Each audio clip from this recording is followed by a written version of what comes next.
Hello, welcome to my YouTube channel. നമ്മൾ കഴിഞ്ഞ ക്ലാസ്സിൽ സോഴ്സസ് ഓഫ് ഫിനാൻസ് എന്ന ഭാഗമാണ് പറഞ്ഞത്. അതിൽ എന്താണ് ബിസിനസ് ഫിനാൻസ്, എന്തൊക്കെയാണ് അതിന്റെ ടൈപ്സ് എന്ന് ജസ്റ്റ് ഒന്ന് പറഞ്ഞു പോയി. അപ്പോൾ ആദ്യത്തെ വീഡിയോ കാണാത്ത ആൾക്കാരുണ്ടെങ്കിൽ അത് ഞാൻ എൻ്റെ ലിങ്ക് ഡിസ്ക്രിപ്ഷനിൽ ഇടാം, അതെല്ലാവരും കാണാം. അതിനുശേഷം നമ്മൾ രണ്ടാമത്തെ വീഡിയോ ഇന്ന് സ്റ്റാർട്ട് ചെയ്യാണ്. അതിൽ എന്തൊക്കെയാണ് ടൈപ്സ് ഓഫ് ബിസിനസ് ഫിനാൻസ് എന്നത് ഡീറ്റെയിൽ ആയിട്ട് നമ്മൾ പറയും.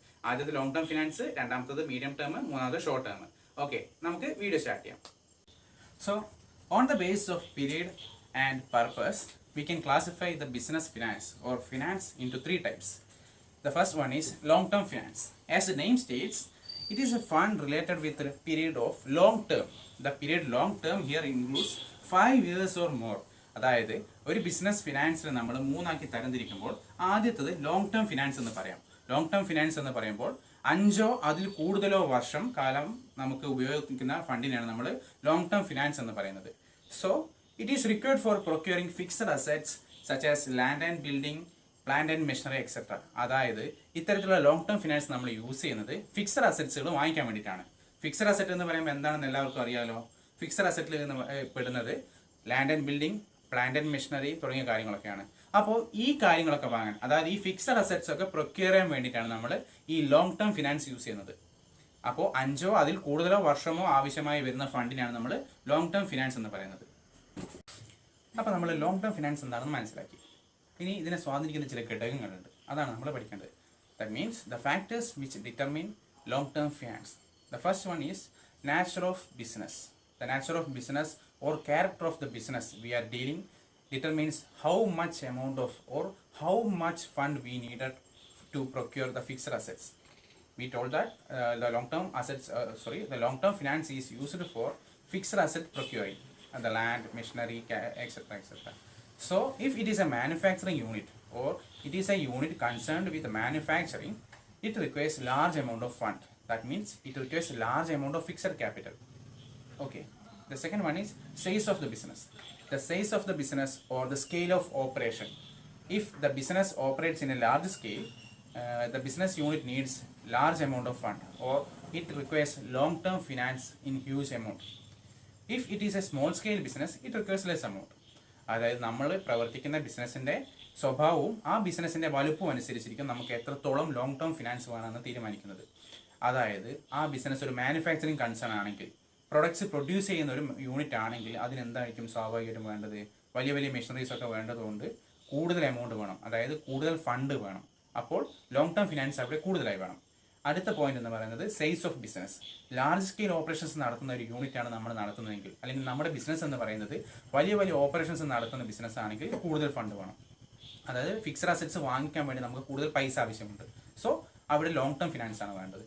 കാരണം കൂടുതൽ കാലത്തേക്ക് വേണ്ടിയിട്ട്, അതായത് 5 അതിൽ കൂടുതൽ വർഷമായിട്ട് വേണ്ട മെഷീനറീസ്, ലാൻഡ്, ബിൽഡിംഗ് ഒക്കെ ആയിരിക്കും നമുക്ക് വേണ്ടത്. ഓക്കെ. മൂന്നാമത്തെ point, the types of goods produced. If the goods produced are simple articles like gum, glue, ink etcetera. അതായത് നമ്മൾ പ്രൊഡ്യൂസ് ചെയ്യുന്ന ഗുഡ്സ് വളരെ സിമ്പിളായിട്ടുള്ള ആർട്ടിക്കിൾസ് ആണെങ്കിൽ, ഈ പശ, പേന തുടങ്ങിയ ചെറിയ ചെറിയ കാര്യങ്ങളൊക്കെയാണ് പ്രൊഡ്യൂസ് ചെയ്യുന്നതെങ്കിൽ നമുക്ക് ചെറിയ വർക്കിംഗ് ക്യാപിറ്റൽ മതിയാവും. ചെറിയ ക്യാപിറ്റൽ മതിയാവും. അതായത് ചെറിയ ലോങ് ടേം ഫിനാൻസ്. അല്ലെങ്കിൽ ഫിക്സഡ് അസറ്റ്സ് വാങ്ങിക്കാൻ നമുക്ക് ആവശ്യമായിട്ടുള്ള പൈസ ചെറിയ തോതിൽ മതിയാവും. അതേ സമയത്ത് പ്രൊഡ്യൂസ് ചെയ്യുന്ന പ്രൊഡക്ട്സ് ഒക്കെ ഇപ്പോൾ സിമെൻറ്റ് തുടങ്ങിയ വലിയ വലിയ കാര്യങ്ങൾ അല്ലെങ്കിൽ വലിയ വലിയ പ്രൊഡക്ട്സ് ഒക്കെയാണ് നമ്മൾ പ്രൊഡ്യൂസ് ചെയ്യുന്നതെങ്കിൽ അവിടെ നമുക്ക് വലിയ എമൗണ്ട് ഓഫ് ക്യാപിറ്റൽ അല്ലെങ്കിൽ വലിയ എമൗണ്ട് ഓഫ് ഫിനാൻസ് ആവശ്യമായിട്ട് വരുന്നുണ്ട്, വലിയ മുടക്ക് മുതൽ ആവശ്യമായി വരുന്നുണ്ട്, വലിയ തോതിലുള്ള പൈസ വരുന്നുണ്ട്. സോ ഈ ബിസിനസ്സിൻ്റെ ഏത് തരത്തിലുള്ള ഗുഡ്സാണ് പ്രൊഡ്യൂസ് ചെയ്യുന്നത് എന്നത് കൂടി നമ്മൾ ഇതിനെ സ്വാധീനിക്കുന്നുണ്ട്. അടുത്ത പോയിന്റ്, യൂസ് ഓഫ് ടെക്നോളജി.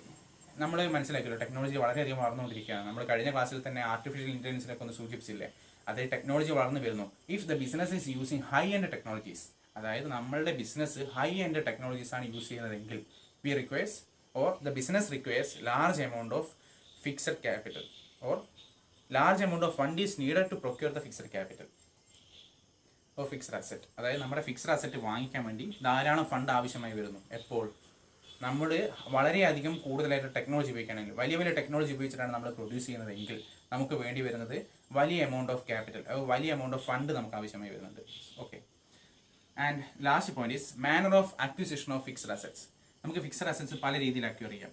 അതായത് മുഴുവൻ പൈസ കൊടുത്ത് സാധനം വാങ്ങിക്കാം, അല്ലെങ്കിൽ വേറെ എന്തൊക്കെ ചെയ്യാം, വേണമെങ്കിൽ ലീസിന് എടുക്കാം. അങ്ങനെയുള്ള പല ഓപ്ഷൻസ് ഉണ്ട്. If the unit or if the business is outright purchasing the fixed capital or the fixed asset, it requires large amount of fund. So ഈ പറഞ്ഞ കാര്യങ്ങളൊക്കെയാണ് ലോങ് ടേം ഫിനാൻസ് ഒരു സ്ഥാപനത്തിന് വേണോ വേണ്ടി, അല്ലെങ്കിൽ എത്രത്തോളം ഫണ്ട് വേണം, എത്ര ക്വാണ്ടിറ്റി ഫണ്ട് വേണം, അല്ലെങ്കിൽ എത്ര അളവിൽ നമുക്ക് ആ ഫണ്ട് വേണമെന്ന് തീരുമാനിക്കുന്ന ഘടകങ്ങൾ. The next type of finance is short-term finance. As the name states, it is short in nature. This short-term finance is also known as working capital or short-term capital. So, the short-term finance is the fund required to meet the day-to-day expenses. What are the day-to-day expenses? As a business or as concerning to a business, it needs to conduct day-to-day operations. And in a business, there will be large amount of fund needed to meet the day-to-day expenses. As the sales increases or the sales of the business increases, the day-to-day expenses also increases. So the short-term capital generally used to meet the day-to-day expenses of a business. So it is a finance or it is the fund required to meet day-to-day expenses, and also the business needs to finance the production unit. So it has to finance the production unit. It has to pay wages to the workers. Workers are working hard for the profit of the business. So the business has to pay wages to the workers. അതായത് short term finance എന്ന് പറയുന്നത് പേരിൽ പറയുന്ന പോലെ തന്നെ വളരെ ചെറിയൊരു കാലത്തേക്ക്, അതായത് ഒരു വർഷമോ അതിൽ കുറവുള്ള കാലത്തേക്ക് വേണ്ടിയിട്ടായിരിക്കും ഷോർട്ട് ടേം ഫിനാൻസ് നമ്മൾ ഉപയോഗിക്കുന്നത്. അപ്പോൾ ഒരു ബിസിനസ്സിനെ സംബന്ധിച്ചിടത്തോളം അതിൻ്റെ ദൈനംദിന പ്രവർത്തനങ്ങൾ, അതായത് ഡേ ടു ഡേ ആക്ടിവിറ്റീസിനെ മീറ്റ് ചെയ്യാൻ വേണ്ടിയിരിക്കും ഈ ഷോർട്ട് ടേം ഫിനാൻസ് യൂസ് ചെയ്യുന്നത്. അതായത് വളരെ കുറഞ്ഞ കാലത്തേക്ക്, ഒരു വർഷത്തിൽ കുറവാണല്ലോ പറഞ്ഞത്, അതിൽ വരുന്നത് എന്താ വെച്ചാൽ ഫിനാൻസ്, നമ്മളെ പ്രൊഡക്ഷനെ ഫിനാൻസ് ചെയ്യുക. അതായത് നമ്മുടെ പ്രൊഡക്ഷൻ നടക്കുന്നുണ്ടെങ്കിൽ അതിന് വേണ്ട സപ്പോർട്ട്, പണം കൊടുത്തിട്ടുള്ള സപ്പോർട്ട് ചെയ്യുക. പിന്നെ ഒരു കാര്യം എന്ന് പറയുന്നത് വർക്കേഴ്സിനുള്ള സാലറി കൊടുക്കുക, അത് തുടങ്ങിയ കാര്യങ്ങളൊക്കെയാണ് ചെയ്യുന്നത്. ഈ ഷോർട്ട് ടേം ഫിനാൻസിനെ നമ്മൾ മറ്റ് പല പേരിൽ അറിയപ്പെടുന്നത് എന്തൊക്കെയാണെന്ന് വെച്ച് കഴിഞ്ഞാൽ വർക്കിംഗ് ക്യാപിറ്റൽ എന്ന് പറയും. വർക്കിംഗ് ക്യാപിറ്റൽ നമ്മൾ പറഞ്ഞല്ലോ day to day expenses meet ചെയ്യുന്നു, അതായത് ഡേ ടു ഡേ ആക്ടിവിറ്റീസ് കൃത്യമായി തടസ്സമില്ലാതെ നടത്താൻ വേണ്ടി സഹായിക്കുന്നത് ആരാണ്? ഈ ഷോർട്ട് ടേം ഫിനാൻസ് ആണ്. അതുകൊണ്ട് തന്നെ ഡേ ടു ഡേ ആക്ടിവിറ്റീസ് ഒക്കെ കൃത്യമായി നടക്കുന്നു, അതായത് ഈ ബിസിനസ് നല്ല രീതിയിൽ വർക്ക് ചെയ്യുന്നു. അതുകൊണ്ട് നമുക്ക് എന്ത് പറയാൻ പറ്റും? ഇതിനെ വർക്കിംഗ് ക്യാപിറ്റൽ എന്ന് പറയാൻ പറ്റും. ഷോർട്ട് ടേം നേച്ചർ ആയതുകൊണ്ട് ഇതിനെ ഷോർട്ട് ടേം ക്യാപിറ്റൽ എന്ന് പറയും. നമ്മൾ ഈ ലോങ് ടേം ക്യാപിറ്റൽ എന്തിനു വേണ്ടിയിട്ടായിരുന്നു യൂസ് ചെയ്യുന്നത്? ഫിക്സഡ് അസറ്റ്സ് വാങ്ങിക്കാൻ. ഫിക്സഡ് അസറ്റ് എന്ന് പറഞ്ഞാൽ എന്തായിരുന്നു? ലോങ് പീരീഡിലേക്ക് വേണ്ട അസറ്റ്. സോ അതിനെ നോൺ കറണ്ട് അസറ്റ് എന്ന് പറയാം. അപ്പോൾ ഈ ഷോർട്ട് ടേം ഫിനാൻസ് യൂസ് ചെയ്യുന്നത് ഈ ഷോർട്ട് പീരീഡിലേക്കുള്ള അസറ്റ്സ് വാങ്ങിക്കാൻ, അതായത് കറണ്ട് അസറ്റ്സ് വാങ്ങിക്കാൻ വേണ്ടിയിട്ടാണ്. ഓക്കെ, അടുത്ത നമുക്ക് പറയാനുള്ളത് the factors affecting short term finance, അതായത് ഷോർട്ട് ടേം ഫിനാൻസിനെ സ്വാധീനിക്കുന്ന ഘടകങ്ങൾ. അത് ലോങ് ടേം ഫിനാൻസിൽ പറഞ്ഞ പോലെ തന്നെ ആദ്യത്തെ 2 പോയിന്റ് സെയിം ആണ്. Nature of business, that means if the business is a public utility service offering business, then it mainly occurs cash sales only, so it requires very less amount of short term finance.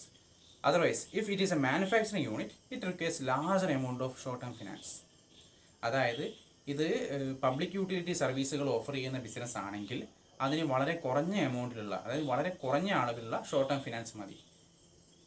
അതായത് അതിന് current അസറ്റിൽ നിക്ഷേപിക്കാനുള്ള പണം എന്ന് പറയുന്നത് വളരെ കുറച്ച് മതിയാവും. കാരണം cash sales ആണ് നടക്കുന്നത്, കയ്യിൽ ലിക്വിഡ് ക്യാഷ് ഉണ്ടാവും. സോ മറ്റ് ക്യാഷോ കാര്യങ്ങളൊന്നും ആവശ്യമില്ല.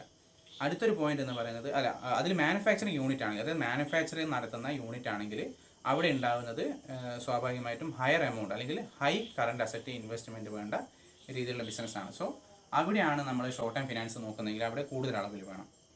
രണ്ടാമത്തെന്ന് പറയുന്നത് size of the business or scale of operation. ആ ബിസിനസ്സിൻ്റെ സൈസ് എത്രയാണെന്ന് നോക്കും. ആ ബിസിനസ് ലാർജ് സ്കെയിലാണോ സ്മോൾ സ്കെയിലാണോ നോക്കും. അങ്ങനെ നമുക്ക് എന്ത് ചെയ്യാൻ പറ്റും? അവിടെ എത്ര അളവിൽ ഷോർട്ട് ടേം ഫിനാൻസ് വേണം, അല്ലെങ്കിൽ എത്ര ഫണ്ട് നമുക്ക് കറണ്ട് അസറ്റിൽ ഇൻവെസ്റ്റ് ചെയ്യണമെന്ന് മനസ്സിലാക്കാൻ സാധിക്കും. മൂന്നാമത്തെ point production cycle. If our business production cycle is larger, then it requires large amount of current asset or large amount of short term finance. അതായത് നമ്മുടെ business cycle,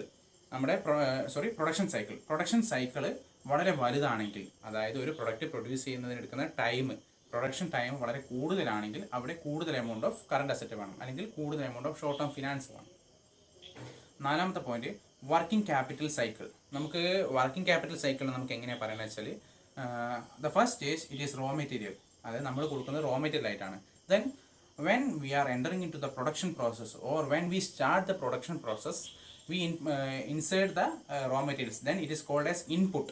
So input is given, then it is in work in progress stage. അതായത് നമ്മൾ input കൊടുത്തു കഴിഞ്ഞാൽ അതിന് മേലെ production start ചെയ്യുന്നു.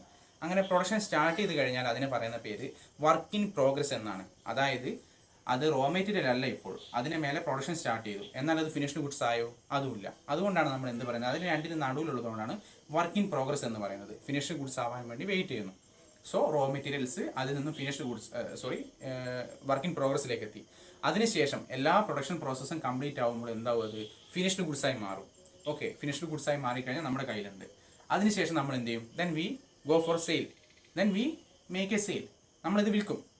നമ്മളിതിന് വിൽറ്റ് കഴിഞ്ഞാൽ പിന്നെ എന്ത് കിട്ടും, ഉടനെ സെയിലിൽ നിലപ്പം കിട്ടിക്കൊള്ളുന്നില്ല. അപ്പം എന്താ, ഡെപ്റ്റേഴ്സ് ആയിരിക്കും ഉണ്ടാവുക. കടമായിട്ടാണ് വാങ്ങിക്കുന്നതെങ്കിൽ ഡെപ്റ്റേഴ്സ് ഉണ്ടാവും. ദെൻ നമ്മൾ ഒരു ബില്ല് എഴുതും, ബിൽസ് റിസീവബിൾ, നമുക്ക് പണം കിട്ടാനുണ്ട്. അപ്പോൾ നമ്മൾ ഡെപ്റ്റേഴ്സിൻ്റെ അടുത്ത് ബിൽസ് റിസീവബിൾ വാങ്ങിക്കുന്നു. അതിനുശേഷമാണ് എന്ത് കിട്ടുന്നത്, ക്യാഷായിട്ട് കയ്യിൽ കിട്ടുന്നത്. സോ വർക്കിംഗ് ക്യാപിറ്റലിന് കുറേ ഫേസസ് ഉണ്ട്. There are lot of phases in working capital. There are raw material, work in progress, finished goods, sales, debtors, bills receivable, and cash. There are 7 phases in working capital cycle. If the working capital cycle is larger, that means we are inserting or we are giving the input today and we get the cash after a long time, then we require large amount of short-term finance or we need large amount of fund to invest in current asset.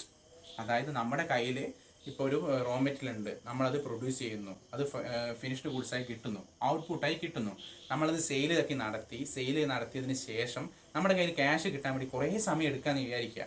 അങ്ങനെയാണെങ്കിൽ എന്താ സംഭവിക്കുന്നത്, അത്രയും സമയം നമ്മുടെ കയ്യിൽ cash ഇല്ലാതെയാണ് ഇരിക്കുന്നത്. അപ്പോൾ കുറേ കാലത്തിന് ശേഷമാണ് നമ്മുടെ കയ്യിൽ ക്യാഷ് കിട്ടുന്നതെങ്കിൽ നമുക്ക് എന്താണ്, ഡേ ടു ഡേ എക്സ്പെൻസസ് അല്ലെങ്കിൽ ഡേ ടു ഡേ ആക്ടിവിറ്റീസ് കൃത്യമായി നടക്കണമെങ്കിൽ, നമ്മുടെ ഡേ ടു ഡേ ഓപ്പറേഷൻസ് കൃത്യമായി നടക്കണമെങ്കിൽ നമ്മുടെ കയ്യിൽ കൂടുതൽ ഫണ്ട് വേണം, അല്ലെങ്കിൽ വേറെ ഏതെങ്കിലും രീതിയിൽ നമ്മൾ ഫണ്ട് കണ്ടെത്തണം. അവിടെയാണ് നമ്മൾ ഷോർട്ട് ടൈം ഫിനാൻസ് പറയുന്നത്. അതായത് ഒരു വർഷത്തിനുള്ളിൽ നമുക്ക് ചിലപ്പോൾ വിറ്റ് ക്യാഷ് കിട്ടും. ഓക്കെ, അപ്പോൾ ആ ഒരു വർഷത്തിനുള്ളിൽ നമ്മുടെ ആവശ്യത്തിന് വേണ്ടി ഉപയോഗിക്കുന്ന ഫിനാൻസിനാണ് നമ്മൾ എന്ത് പറയുന്നത്, ഷോർട്ട് ടൈം ഫിനാൻസ് എന്ന് പറയുന്നത്. ഓക്കെ, അപ്പോൾ വർക്കിംഗ് ക്യാപിറ്റലിൻ്റെ സൈക്കിളിനെ ആസ്പദമാക്കിയിരിക്കും ഈ ഷോർട്ട് ടൈം ഫിനാൻസ് നമുക്ക് എത്രത്തോളം വേണമെന്നുള്ളത് നോക്കാൻ. ഓക്കെ, അടുത്തത് ക്രെഡിറ്റ് പോളിസി. നമുക്ക് ഒരു ക്രെഡിറ്റ് പോളിസി ഉണ്ട്, നമ്മുടെ ഡെപ്റ്റേഴ്സും ക്രെഡിറ്റേഴ്സും ഒക്കെ ആയിട്ട് നമുക്കൊരു ക്രെഡിറ്റ് പോളിസി ഉണ്ടാവും. അത് ഇത്ര ടൈമിനുള്ള പൈസ കിട്ടണം, അല്ലെങ്കിൽ ഇത്ര ടൈമിലുള്ള നമ്മൾ പേയ്മെൻറ്റ് നടത്തുന്നുള്ള കാര്യങ്ങളൊക്കെ. സ്വാഭാവികമായിട്ടും കൊമേഴ്സിൽ നമ്മൾ പറയുന്നൊരു കാര്യം എന്താ വെച്ച് കഴിഞ്ഞാൽ, നമുക്ക് കിട്ടാനുള്ള പൈസയൊക്കെ നമ്മൾ പെട്ടെന്ന് വാങ്ങിക്കുകയും നമുക്ക് കൊടുക്കാനുള്ള പേയ്മെൻറ്റ്സ്, അതായത് നമ്മുടെ റെസീപ്റ്റ്സ് ഒക്കെ വളരെ കൃത്യമായി പറഞ്ഞ ഡേറ്റിൽ തന്നെ നടത്തുകയും നമ്മുടെ പേയ്മെൻറ്റ്സ് ഒക്കെ പരമാവധി വൈകിപ്പിക്കുകയും ചെയ്യുകയാണ് ഒരു നല്ലൊരു ബിസിനസ്മാൻ എന്നാണ് പറയുന്നത്. അതിൻ്റെ അർത്ഥം എന്താ, നമ്മുടെ കയ്യിൽ അപ്പോൾ ക്യാഷ് ഉണ്ടാവും. അതായത് നമുക്ക് ജനുവരി 1 കിട്ടേണ്ട പൈസ ആണെങ്കിൽ നമ്മളത് ജനുവരി 1 തന്നെ റെസീപ്റ്റ്സ് വാങ്ങിക്കുന്നു. അതേ സമയത്ത് നമ്മൾ ജനുവരി 2 കൊടുക്കേണ്ട പേയ്മെൻറ്റ് പരമാവധി ഡിലേ ആക്കുന്നു. അതായത് അതിന് നമുക്ക് ഫൈനൊന്നും കൂടാതെ ജനുവരി 10 വരെ ആ പേയ്മെൻറ്റ് നടത്താമെങ്കിൽ ജനുവരി 10 മാത്രമേ കൊടുക്കാൻ പാടുള്ളൂ. ഓക്കെ, അതാണ് ഒരു സ്വാഭാവികമായിട്ടുള്ള രീതിയിൽ പറയാം. അപ്പോൾ നമ്മുടെ ക്രെഡിറ്റ് പോളിസി ആസ്പദമാക്കിയിട്ട് നമുക്ക് എന്ത് തീരുമാനിക്കാം, എത്രത്തോളം അളവിൽ ഷോർട്ട് ടേം ഫിനാൻസ് വേണമെന്ന് തീരുമാനിക്കാം. അടുത്ത പോയിന്റ് ബിസിനസ് സൈക്കിൾ. അതായത് നമ്മുടെ ബിസിനസ്സിനെ സംബന്ധിച്ചിടത്തോളം അതിന് കുറച്ച് ഫേസസ് ഉണ്ട്. ബിസിനസ്സിൻ്റെ സൈക്കിൾ എന്ന് പറയാം അതിൽ നമുക്ക് പ്രധാനമായിട്ട് 2 രീതിയിലുള്ള സൈക്കിൾ അതായത് 2 രീതിയിലുള്ള ഫേസ് പറഞ്ഞാൽ നമുക്ക് ഷോർട്ട് ടേം ഫിനാൻസ് എങ്ങനെ വേണമെന്ന് തീരുമാനിക്കാം. If it is in Bloom stage or it is in the good stage, അതായത് ബ്ലൂം പീരീഡ് എന്ന് പറയുന്നത് വളരെ നല്ലൊരു പീരീഡ് ആയിട്ടാണ് പറയുന്നത്. നല്ല രീതിയിൽ സെയിൽസ് ഉണ്ടാക്കി കുറഞ്ഞ ചിലവിൽ നല്ല രീതിയിൽ പ്രോഫിറ്റ് ഉണ്ടാക്കി നമുക്ക് ആ മാർക്കറ്റിനെ പിടിച്ചെടുക്കാൻ കഴിയുന്ന ഒരു ടൈമിനാണ് നമ്മൾ ബ്ലൂം പീരീഡ് എന്നൊക്കെ പറയുന്നത്. സോ അങ്ങനെയുള്ളൊരു സ്റ്റേജിൽ നമുക്ക് എന്താണ് വേണ്ടത്, നല്ല രീതിയിൽ ഷോർട്ട് ടേം ഫിനാൻസ് വേണം. അതായത് നമ്മുടെ കറണ്ട് അസറ്റിൽ കൂടുതലായിട്ട് നമ്മൾ ഇൻവെസ്റ്റ് ചെയ്യണം. അതിന് നമുക്ക് എന്ത് വേണം, ആ ഫണ്ട് വേണം. സോ ബ്ലൂം സ്റ്റേജിലാണ് ആ ബിസിനസ് പോകുന്നതെങ്കിൽ, ആ ബിസിനസ് സൈക്കിൾ ബ്ലൂം സ്റ്റേജിലാണ് ഉള്ളതെങ്കിൽ എന്ത് വേണം, കൂടുതലായിട്ടുള്ള ഷോർട്ട് ടൈം ഫിനാൻസ് വേണം. അതേ സമയത്ത് ഇതൊരു ഡിപ്രഷൻ സ്റ്റേജിലാണെന്ന് വിചാരിക്കുക. അതായത് നമ്മുടെ ബിസിനസ്സിൻ്റെ നല്ല രീതിയിലുള്ള ഓപ്പറേഷൻസ് ഒക്കെ കഴിഞ്ഞു, നല്ല രീതിയിൽ പ്രോഫിറ്റ് ഉണ്ടാക്കാൻ പറ്റുന്ന സമയമൊക്കെ കഴിഞ്ഞ് അതിങ്ങനെ കുറഞ്ഞുകൊണ്ടിരിക്കുകയാണെന്ന് നിൽക്കുക. അതായത് നമ്മുടെ ബിസിനസ് ഇങ്ങനെ കൂപ്പ് കുത്തിക്കൊണ്ടിരിക്കുകയെന്നിരിക്കുക. അങ്ങനെയുള്ള സ്റ്റേജിൽ സെയിൽസ് ഒന്നും കാര്യമായിട്ട് ഉണ്ടാവില്ല. സോ അവിടെ എന്തായിരിക്കും, കറണ്ട് അസറ്റിൽ കൂടുതലായിട്ട് ഇൻവെസ്റ്റ് ചെയ്യേണ്ട, ഷോർട്ട് ടൈം ഫിനാൻസ് വളരെ കുറഞ്ഞ അളവിൽ മതിയാവും. അടുത്ത പോയിന്റ് എന്ന് പറയുന്നത് earning capacity and dividend policy. നമ്മുടെ ബിസിനസ്സിന് ഏണിംഗ് കപ്പാസിറ്റി ഉണ്ടാവും. അതായത് ഏണിങ്സ് ഉണ്ടെങ്കിൽ മാത്രമേ നമ്മുടെ ബിസിനസ് കണ്ടിന്യൂ ചെയ്ത് പോകും. അപ്പോൾ നല്ല രീതിയിൽ ഏണിങ്സ് ഇങ്ങനെ കിട്ടിക്കൊണ്ടിരിക്കുന്ന ഒരു ബിസിനസ് സ്ഥാപനമാണെന്ന് വിചാരിക്കുക. നമ്മൾ എന്ത് ചെയ്യണം, നമുക്ക് ഇൻവെസ്റ്റ് ചെയ്ത നമ്മുടെ ആൾക്കാർക്ക്, അതായത് നമ്മുടെ കമ്പനിയിൽ ഇൻവെസ്റ്റ് ചെയ്ത നമ്മുടെ ഷെയർ ഹോൾഡേഴ്സിന് നമ്മൾ ഡിവിഡൻഡ് കൊടുക്കണം. ഓക്കെ, അപ്പോൾ നമുക്ക് തീരുമാനിക്കാം എത്ര രീതിയിൽ ഏതൊക്കെ രീതിയിൽ ഡിവിഡൻഡ് കൊടുക്കണം എന്ന്. പല ടൈപ്സ് ഓഫ് ഡിവിഡൻഡ് ഉണ്ട്, അതിപ്പോൾ ഞാൻ പറയുന്നില്ല. അപ്പോൾ പറയുന്നത് എന്താ വെച്ച് കഴിഞ്ഞാൽ, കൂടുതൽ ഏണിങ്സ് നമ്മൾ ഉണ്ടാക്കുമ്പോൾ നമ്മുടെ കയ്യിൽ കൂടുതൽ ക്യാഷ് ഉണ്ടാവും. അതായത് നമ്മുടെ കയ്യിൽ കൂടുതൽ ക്യാഷ് ഉണ്ടാവും എന്ന് പറയുമ്പോൾ എന്തായിരിക്കും, കൂടുതൽ ഫിനാൻസ് നമ്മുടെ കയ്യിലുണ്ട്, കൂടുതൽ ഫണ്ട് നമ്മുടെ കയ്യിലുണ്ട്, കറണ്ട് അസറ്റിൽ നമുക്ക് ഇൻവെസ്റ്റ് ചെയ്യാൻ വേണ്ടിയിട്ടുള്ള കൂടുതലുള്ള ഫണ്ട് നമ്മുടെ കയ്യിലുണ്ട്. അതേ സമയത്ത് അത് ഡിവിഡൻഡായി കൊടുത്ത് തീർക്കാമെന്ന് വിചാരിക്കുക. കംപ്ലീറ്റ് കിട്ടിയ പണം മുഴുവനായിട്ട് ഡിവിഡൻഡ് കൊടുത്തു കഴിഞ്ഞാൽ എന്താ സംഭവിക്കുന്നത്, നമ്മുടെ കയ്യിൽ റീറ്റെയിൻഡ് ഏണിങ്സ് ഒന്നുമില്ല. അതായത് ബാക്കിയൊന്നുമില്ല. പുതുതായിട്ട് ഇൻവെസ്റ്റ് ചെയ്യണമെങ്കിൽ എന്ത് ചെയ്യണം, വീണ്ടും നമ്മളതിന് ഫണ്ട് കണ്ടെത്തണം. അല്ലെങ്കിൽ എന്ത് ചെയ്യാം, ചില ആൾക്കാർ തീരുമാനിക്കാം 50% റീറ്റെയിൻ ചെയ്ത് വെക്കാം, 50% എന്ത് ചെയ്യാം, ഡിവിഡൻഡ് ആക്കി പേ ഓഫ് ചെയ്യാം. അങ്ങനെയുള്ള സാഹചര്യത്തിൽ എന്താ സംഭവിക്കുന്നത്, പകുതി പണം നമ്മുടെ കയ്യിലുണ്ട്, പകുതി പണം ആളുകൾക്ക് കൊടുത്തു, അവർ ഹാപ്പി, നമുക്ക് എന്തായി പ്രവർത്തനത്തിൽ നമ്മുടെ ഡേ ടു ഡേ ഓപ്പറേഷൻസിന് വേണ്ടിയിട്ടുള്ള പൈസയും നമ്മുടെ കയ്യിലുണ്ട്. അടുത്തത് പ്രൈസ് ലെവൽ ചേഞ്ചസ്. മാർക്കറ്റിൽ ഉണ്ടാകുന്ന ഏതൊക്കെ പ്രൈസ് ലെവലിനനുസരിച്ച് ചേഞ്ചസിനനുസരിച്ചിട്ട് ഷോർട്ട് ടേം ഫിനാൻസിൻ്റെ റിക്വയർമെൻറ്റും മാറിക്കൊണ്ടിരിക്കും. So these are the factors which determines the short term finance. The first one is nature of business, size of the business, production cycle, working capital cycle, credit policy, business cycle, earning capacity and dividend policy, and the last one is price level changes. And the last but not least, it is medium term finance. As we discussed, short term finance deals with 1 year or less than 1 year, and the long term finance is 5 years or more than 5 years. Then medium term finance is, yes, simple, it's between 1 year and 5 year, that is 1 to 5 year. Okay, then this medium finance is and the medium finance is for the purpose of modernization of the plant, or introduction of a product into the market, or conducting advertisement campaigns. And the manufacturing industries more often needed medium term finance. നമ്മൾ ഈ short term ഫിനാൻസിനെ കുറിച്ച് പറഞ്ഞു, long term ഫിനാൻസിനെ കുറിച്ച് പറഞ്ഞു. ഈ പർപ്പസിൻ്റെ മേലെയും പീരീഡിൻ്റെ മേലെയും നമ്മൾ classify ചെയ്തിട്ടുള്ള types of finance, അതായത് ഫിനാൻസിൻ്റെ പല ടൈപ്പിൽ അവസാനത്തെ ടൈപ്പാണ് മീഡിയം ടേം ഫിനാൻസ് എന്ന് പറയുന്നത്. മീഡിയം ടേം ഫിനാൻസ് എന്ന് പറയുമ്പോൾ ഷോർട്ട് ടേം എന്ന് പറഞ്ഞാൽ എന്തായിരുന്നു, 1 വർഷമോ അതിൽ കുറവോ സമയം. ലോങ് ടേം ഫിനാൻസ് എന്ന് പറയുമ്പോൾ 5 വർഷമോ അതിൽ കൂടുതലോ സമയം. അപ്പോൾ അതിനിടയിൽ വരുന്ന കുറച്ച് കാര്യങ്ങളുണ്ടല്ലോ, അതായത് അതിനിടയിൽ വരുന്ന പീരീഡ് അല്ലെങ്കിൽ അതിനിടയിൽ വരുന്ന ആവശ്യങ്ങൾ നിറവേറ്റാൻ വേണ്ടി, അതിൻ്റെ പർപ്പസിനെ മീറ്റ് ചെയ്യാൻ വേണ്ടിയിട്ടാണ് നമ്മൾ എന്ത് ചെയ്യുന്നത്, മീഡിയം ടേം ഫിനാൻസ് യൂസ് ചെയ്യുന്നത്. അതായത് 1 വർഷം മുതൽ 5 വർഷം വരെയുള്ള കാലയളവിൽ നമുക്ക് വേണ്ട ഫണ്ടിനെയാണ് നമ്മൾ എന്ത് പറയുന്നത്, മീഡിയം ടേം ഫിനാൻസ് എന്ന് പറയുന്നത്. ഓക്കെ, ആൻഡ് ഈ മീഡിയം ടേം ഫിനാൻസ് നമ്മൾ യൂസ് ചെയ്യുന്നത് പ്രധാനമായിട്ട് എന്തിനാണെന്ന് വെച്ച് കഴിഞ്ഞാൽ, മോഡേണൈസേഷൻ ഓഫ് ദ പ്ലാന്റ്. ദിനം പ്രതി മാറ്റങ്ങൾ വന്നുകൊണ്ടിരിക്കുകയാണ്. നമ്മുടെ പ്ലാന്റിൻ്റെ അകത്ത് നമ്മൾ മാറ്റങ്ങളൊന്നും വരുത്തിയില്ലെങ്കിൽ നമ്മൾ എന്താവും, മാർക്കറ്റിൽ പിടിച്ചു നിൽക്കാൻ കഴിയാതെ നമ്മൾ ഔട്ടാവും. ബിസിനസ്സിനെ സംബന്ധിച്ചിടത്തോളം ചേഞ്ച് എന്ന് പറയുന്നത് ഇന്നവിറ്റബിൾ ആണ്. അതായത് മാറ്റങ്ങൾ നമുക്ക് ഒഴിച്ചുകൂടാൻ പറ്റില്ല. എല്ലാ മാറ്റങ്ങളും നമ്മൾ ഉൾക്കൊണ്ട് അതിൻ്റെതായ രീതിയിൽ ആ മാറ്റങ്ങൾ നമ്മുടെ സ്ഥാപനത്തിലോ അല്ലെങ്കിൽ നമ്മുടെ പ്രവർത്തനത്തിലോ കൊണ്ടുവരണം. അങ്ങനെ കൊണ്ടുവരാത്ത പക്ഷം എന്താവും, നമ്മൾ ഔട്ട്ഡേറ്റഡ് ആവും, നമ്മുടെ ആ മാർക്കിൽ നിന്നും താനേ പുറത്താവും. നമ്മുടെ ഇപ്പോൾ നോക്കിക്കഴിഞ്ഞാൽ നോക്കിയ തന്നെ നല്ലൊരു ബെസ്റ്റ് എക്സാമ്പിളാണ്. അതായത് ആദ്യം സ്മാർട്ട് ഫോണുകളൊക്കെ നമ്മൾ കാണുന്നതിന് മുമ്പ് കൂടുതലായും കണ്ടിരുന്നത് നോക്കിയ ഫോൺസ് ആയിരുന്നു. അപ്പോൾ നോക്കിയ ഫോൺസ് മാർക്കറ്റ് പിടിച്ചടക്കിക്കൊണ്ടിരിക്കുന്ന ആ കാലത്തിൽ നിന്നും സ്മാർട്ട് ഫോൺസിന് ഇൻട്രഡക്ഷൻ വന്നു, പുതിയ ചേഞ്ച് വന്നു, ടെക്നോളജി മാറി. പക്ഷെ എന്ത് ചെയ്തു, സ്മാർട്ട് ഫോണുകൾ മാറ്റം ഈ നോക്കിയ ഫോണ് സ്മാർട്ട് ഫോണിലേക്ക് മാറാതെ കുറേ കാലം നിന്നു. അവസാനം അവർ ലൂമിയ ഫോൺസൊക്കെ അവതരിപ്പിച്ചു. അതിലെങ്ങനെയാണെന്ന് വെച്ച് കഴിഞ്ഞാൽ ആൻഡ്രോയിഡ് യൂസ് ചെയ്യാതെ അവർ വിൻഡോസ് ഒക്കെ യൂസ് ചെയ്ത് പോയി. ആ മാറ്റങ്ങൾ, ആൻഡ്രോയിഡ് എന്ന മാറ്റം അവർ ഉൾക്കൊള്ളാൻ ശ്രമിക്കാതെ മാറി. ഇപ്പോൾ അവരെ മാർക്കറ്റിൽ തന്നെ കാണാൻ പറ്റുന്ന രീതിയിലേക്ക് മാറി. സോ ചേഞ്ചുകൾ നമ്മൾ ഉൾക്കൊണ്ട് അതിന് വേണ്ട രീതിയിൽ ആളുകൾ ആവശ്യപ്പെടുന്നത്, നമ്മൾ ആളുകളുടെ ഡിമാൻഡിനനുസരിച്ചാണ് അവർ നമുക്ക് സാധനങ്ങൾ പ്രൊഡ്യൂസ് ചെയ്യേണ്ടത്, നമുക്ക് പ്രൊവൈഡ് ചെയ്യേണ്ടത്. സോ അത് അവർ ഉൾക്കൊള്ളാൻ തയ്യാറാകണം. സോ മോഡേണൈസേഷൻ ഓഫ് ദ പ്ലാന്റിൽ കാര്യമായ മാറ്റങ്ങൾ വരുത്തണം. ടെക്നോളജി മാറുമ്പോഴും കാലഘട്ടം മാറുമ്പോഴും പ്ലാന്റിൽ മാറ്റം വരുത്തണം. രണ്ടാമത്തെ കാര്യം എന്ന് പറയുന്നത് introduction of new product. Yes, എല്ലാം പുത്തൻ പ്രൊഡക്ട്സ് നമുക്ക് വേണ്ടിയിട്ട് അവർ കൊണ്ടുവന്ന് തരണം. നിങ്ങളിപ്പോൾ ചിന്തിക്കുകയാണെങ്കിൽ റെഡ്മി എന്ന കമ്പനി നിങ്ങൾക്കറിയാം, അവർ വളരെ വളരെ ഇന്നോവേറ്റീവ് ആയിട്ടുള്ള പ്രൊഡക്ട്സാണ് അവർ കൊണ്ടുവരുന്നത്. ഇപ്പോൾ അവർ എന്താ പറയുക, ക്ലീനിങ്ങിനായിട്ടും മറ്റ് പല കാര്യങ്ങളും, എയർ പ്യൂരിഫയർ ആയാലും എന്ത് രീതിയിലുള്ള കാര്യങ്ങളായാലും ഓരോ ബ്രാൻഡുകളും അവരുടേതായ രീതിയിൽ പുതിയ പ്രൊഡക്ട്സ് തരുന്നുണ്ട്. ആളുകൾക്ക് അതാണ് വേണ്ടത്. കാരണം പഴയ പ്രൊഡക്റ്റുകൾ യൂസ് ചെയ്ത് ആളുകൾക്ക് മടുത്തു. ആളുകൾക്ക് ഇനി വേണ്ടത് ഏറ്റവും ലേറ്റസ്റ്റ് പ്രൊഡക്റ്റുകളാണ്. സോ മാർക്കറ്റിൽ പുതിയ പ്രൊഡക്റ്റ് ഇൻട്രൊഡ്യൂസ് ചെയ്യണമെങ്കിൽ നമുക്ക് മീഡിയം ടേം ഫിനാൻസ് കൂടിയേ തീരും. അതായത് 1 വർഷം മുതൽ 5 വർഷം വരെ ഉള്ളത് റിസർച്ച് ആൻഡ് ഡെവലപ്മെൻറ്റ് വിങ് ആ ഫണ്ട് ഉപയോഗിച്ച് കൃത്യമായ രീതിയിൽ മാർക്കറ്റ് സ്റ്റഡിയൊക്കെ നടത്തി കൃത്യമായ രീതിയിൽ പ്രൊഡക്ട്സ് അവരെന്ത് ചെയ്യും, ഡിസൈൻ ചെയ്ത് തരും. അവർ പ്രൊഡ്യൂസ് ചെയ്ത് ജനങ്ങളിലേക്ക് എത്തിക്കുക, ജനങ്ങളത് നല്ല രീതിയിൽ വിജയിപ്പിക്കുകയും ചെയ്യും. കാരണം പുതുതായി വന്ന പ്രൊഡക്ട്സ് നല്ല പ്രൊഡക്ട്സ് ആണെങ്കിൽ, ജനങ്ങൾ ഇഷ്ടപ്പെടുന്ന രീതിയിൽ ആണ് അത് അവതരിപ്പിച്ചെങ്കിൽ, അവർക്ക് യൂസ്ഫുൾ ആകുന്ന രീതിയിലാണ് അത് കൊടുത്തതെങ്കിൽ ആ പ്രൊഡക്ട്സ് മാർക്കറ്റ് വിജയിക്കുക തന്നെ ചെയ്യും. ആൻഡ് അവസാനത്തെ പോയിന്റ്, അഡ്വർടൈസ്മെൻറ്റ് ക്യാമ്പയിൻസ് കണ്ടക്ട് ചെയ്യുക. അതായത് ഈ പ്രൊഡക്ട്സ് ഒക്കെ നമ്മൾ പുതിയത് ഉണ്ടാക്കിയാൽ മാത്രം പോരാ, അതെന്ത് വേണം, ജനങ്ങളിലേക്ക് എത്തിക്കാൻ വേണ്ടി നമ്മൾ പരസ്യം ചെയ്യണം. നമ്മൾ പരസ്യത്തിന് വേണ്ടി പല ഫിലിം സ്റ്റാർസിനെയും അങ്ങനെ സോഷ്യൽ മീഡിയയിലൊക്കെ ഇൻഫ്ലുവൻസ് ചെയ്യുന്ന ആളുകളൊക്കെ നമ്മൾ എന്ത് ചെയ്യും, പരസ്യത്തിന് വേണ്ടി ക്ഷണിക്കാറുണ്ട്. അങ്ങനെ പരസ്യത്തിൻ്റെ അഡ്വർടൈസ്മെൻറ്റ് ക്യാമ്പയിൻസ് സംഘടിപ്പിക്കും. അങ്ങനെ അഡ്വർടൈസ്മെൻറ്റ് ക്യാമ്പയിൻസ് സംഘടിപ്പിച്ച് ഈ പുതിയ പ്രൊഡക്ട്സ് ആയാലും അല്ലെങ്കിൽ എക്സിസ്റ്റിംഗ് പ്രൊഡക്റ്റിൽ തന്നെ എന്തെങ്കിലും മാറ്റം വരുത്തിയിട്ടുണ്ടെങ്കിലോ അത് ജനങ്ങളിലേക്ക് എത്തിക്കാൻ വേണ്ടി അഡ്വർടൈസ്മെൻറ്റ് നടത്തും. അതിനുവേണ്ടി യൂസ് ചെയ്യുന്ന ഫണ്ട് എന്ന് പറയുന്നത് മീഡിയം ടേം ഫിനാൻസ് ആണ്. സോ നമ്മൾ പറഞ്ഞത് modernization of the plant, introduction of new product and conducting advertisement campaign. ഈ കാര്യങ്ങളൊക്കെയാണ് മീഡിയം ടേം ഫിനാൻസ് യൂസ് ചെയ്യുന്നത്. കൂടാതെ മാനുഫാക്ചറിങ് ഇൻഡസ്ട്രിയിലാണ് കൂടുതലായിട്ടും ഈ ഫിനാൻസ് വേണ്ടത്. പ്രൊഡക്ട്സ് മാനുഫാക്ചർ ചെയ്യുന്ന യൂണിറ്റിൽ കൂടുതലായിട്ടും മീഡിയം ടേം ഫിനാൻസ് യൂസ് ചെയ്യും. അതായത് 1 വർഷം മുതൽ 5 വർഷം വരെ കാലയളവിലുള്ള പ്രൊഡക്ട്സ് ആണ് മീഡിയം ടേം ഫിനാൻസ് പറയുന്നത്. അത്തരത്തിലുള്ള ഫിനാൻസ് കൂടുതലായിട്ടും വേണ്ടത് മാനുഫാക്ചറിങ് യൂണിറ്റ്സിലാണ്. സോ നമ്മൾ ഇന്നത്തെ വീഡിയോയിൽ നമ്മൾ പറഞ്ഞത് ലോങ് ടേം ഫിനാൻസ് എന്താണെന്ന് പറഞ്ഞു, അതിൻ്റെ factors influencing long term finance പറഞ്ഞു, ഷോർട്ട് ടേം ഫിനാൻസ് എന്താണെന്ന് പറഞ്ഞു, factors influencing short term finance പറഞ്ഞു, and last medium term finance പറഞ്ഞു. ഇതിൽ എന്തെങ്കിലും ഡൗട്ട് ഉണ്ടെങ്കിൽ നിങ്ങൾക്ക് കമൻറ്റ് ബോക്സിൽ രേഖപ്പെടുത്താം. ഞാൻ അതിന് കൃത്യമായ രീതിയിൽ മറുപടി തരും. Thank you.